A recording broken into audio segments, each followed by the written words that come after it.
Jadi kejadian itu tergantung apa yang kita pikirkan. Terus hari itu hari Wage, terus kita nggak datang ke situ. Nah, keburu orang yang mati.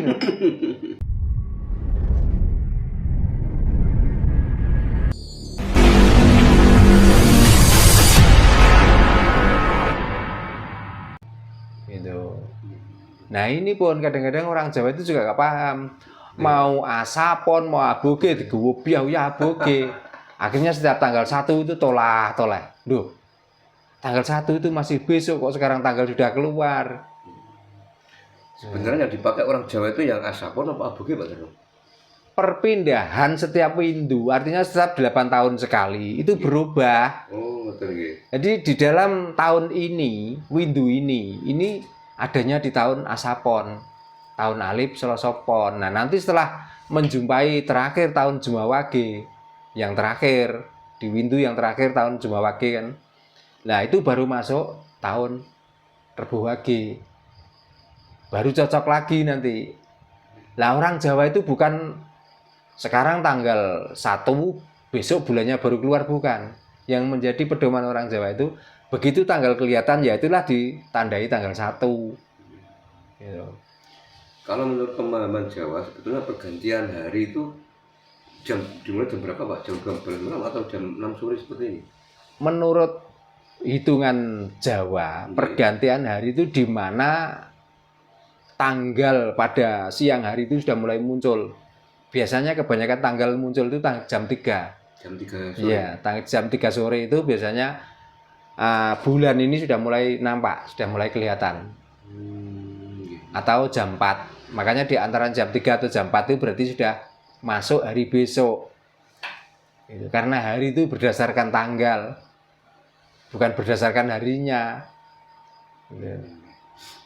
Jadi kalau Masehi itu gantinya jam 12 malam. Iya, jam 12 malam. Ya nggak tahu rumusnya bagaimana, tapi ya bisa juga.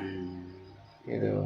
Baru memasuki hari besok. Ada lagi orang Jawa itu yang mempunyai metode lagi jam 12 siang itu sudah masuk hari besok. Nah kalau itu saya menolak. Masalahnya jam 12 siang belum tentu Pak. Rembulan itu sudah kelihatan.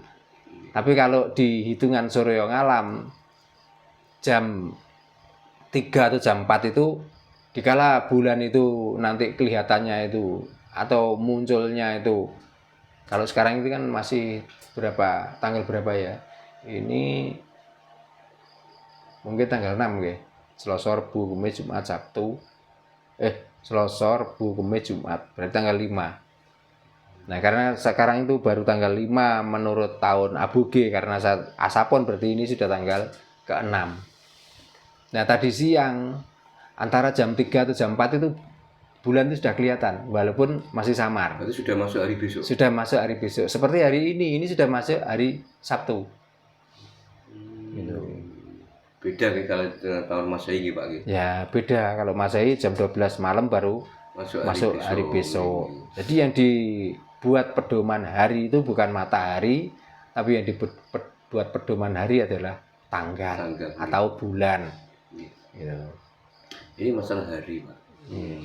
Saya ingat waktu kecil dari mbah saya, ketika kita mau jenguk orang sakit kan ada larangan justru jenili ngomong itu teknologi kan seperti itu ya, legi atau wage. Nah, itu apa Pak malahnya seperti itu ya? Karena kita itu sebenarnya tidak memahami dengan hitungan bulan itu tadi.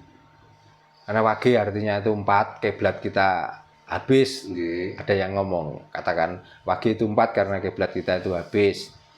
Ya, dalam arti habis kita sudah nggak ada ruang, nggak ada tempat untuk mengobati, untuk apa.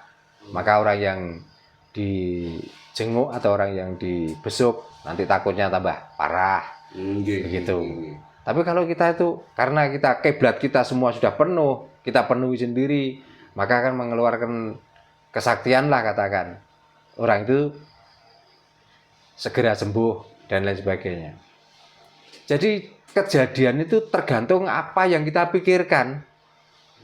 Kalau saya nggak pakai seperti itu, apalagi orang yang sudah katakan menghadapi sakaratul maut, mumpung masih hidup, karena sakaratul maut itu adalah sakit-sakitnya orang menjelang kematian. Nggih. Terus hari itu hari Wage, terus kita nggak datang ke situ.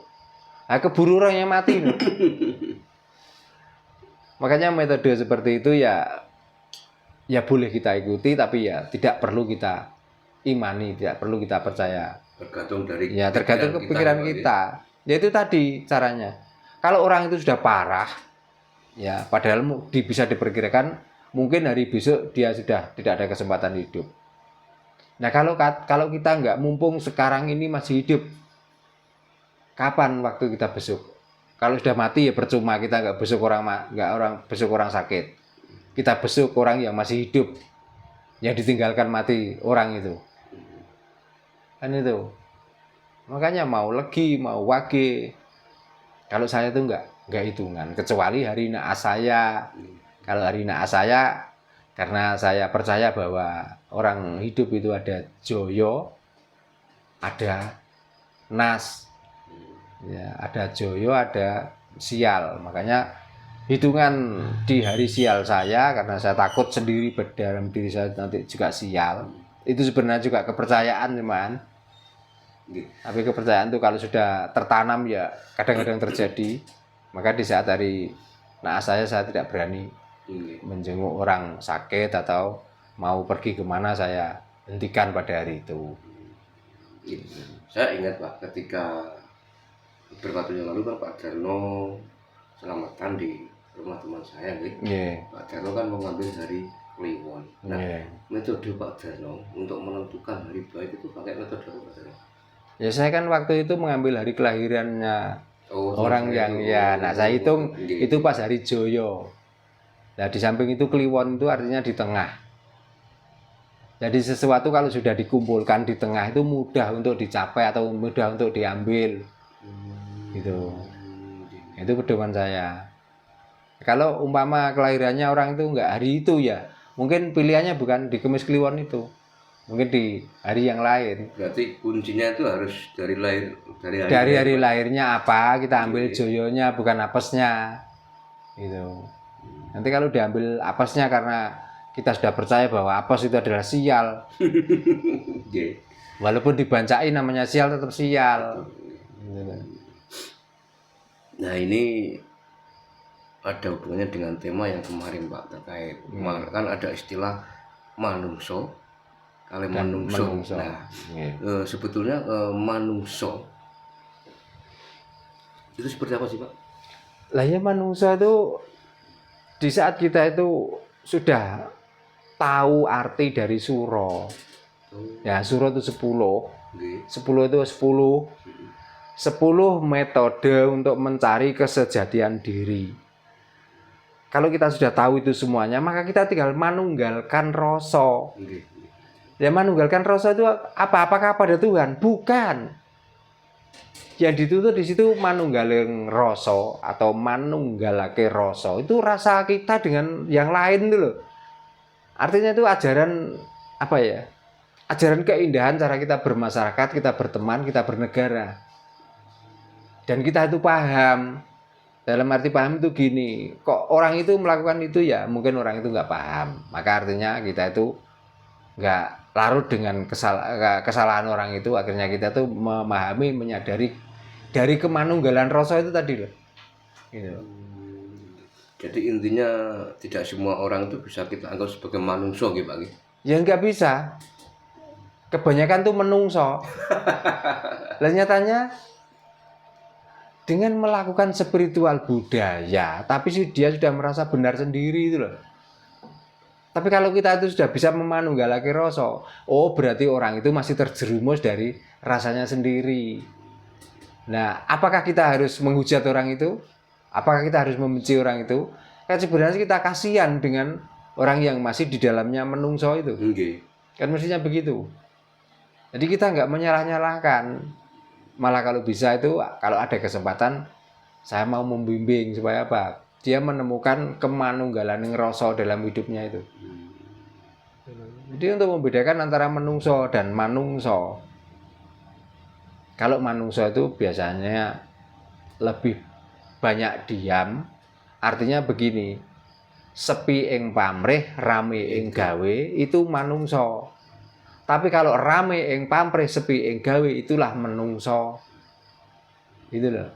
Jadi dia mau melakukan kalau ada imbalan atau pahala itu menungso. Tapi kalau manungso ada imbalan nggak ada imbalan selagi kita masih bisa melakukan kebaikan, ya mengapa tidak? Itu bedanya. Makanya orang itu kalau salah paham terus marah-marah berarti dia menungso. Tapi kalau salah paham dia bisa merenung berarti dia mencari menungso. Iya. Gitu. Ya itu. Makanya jangan kita salahkan kalau ada orang melihat YouTube terus kontras. Wah, ini sesat, ini kafir karena dia masih menungso kok. Belum menjadi manungso. Belum menjadi manungso kok. Kalau dia sudah menjadi manungso, mungkin apa yang dibicarakan itu seolah-olah salah, tapi setelah diresapi akan menemukan kebenaran. Gitu. Jadi kita nggak tiap hari itu membicarakan tentang Tuhan, tentang ketuhanan, tentang kemurahannya, tentang murkanya, tentang apanya. Yang diberikan pada kita itu loh, kita rawat, kita lakukan, kita perbuat hal yang kebaikan, dan kita nikmati, jangan kita syukuri. Gitu loh. Rata-rata orang bersyukur itu mencari momen-momen tertentu saja. Tapi kalau menikmati tiap hari, selagi itu rasanya nikmat ya kita lakukan terus. Makanya dari awal saya tuh nggak seneng dengan bersyukur, tapi saya lebih cenderung pada penikmatan. Gitu, Pak. Manusia itu kan diciptakan dikaruniai hati dan pikiran, Pak. Ada kan sering kita ini menuruti kata hati gitu, terus menuruti kata pikiran.